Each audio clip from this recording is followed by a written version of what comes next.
কি হ'ল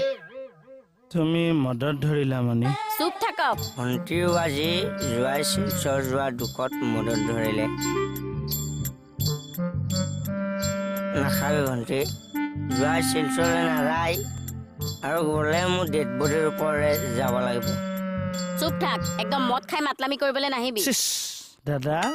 বেয়া কাম কৰিছে ন দুইটাই মিলি মদ খাই অহা নাই দুইটাই মোহনৰ দোকানত দুইটাই মিলি এইটো খাই আহিছে নে নাই দুইটাই মোহনৰ দোকানত এক্টিং কৰিবলৈ নাহিব সি এইটো ইয়াত দিবলৈ আহিছে বৰাহন নন্দন নিয়া কি হ'ল কালি শিলচৰ যাব লাগিব নে নোৱাৰে গ'লে মোৰ ডেড বডিৰ ওপৰলৈ যাব লাগিব আপোনালোকে লাজ নাপায় হা সেই সৰু ল'ৰাটোৰ দোকানত গৈ এইবোৰ বেয়া বস্তু খাবলৈ মই শিলচৰ যাব লাগিব নে নালাগে মোক সেইটো কোৱা নোৱাৰা মোক ডেড বডি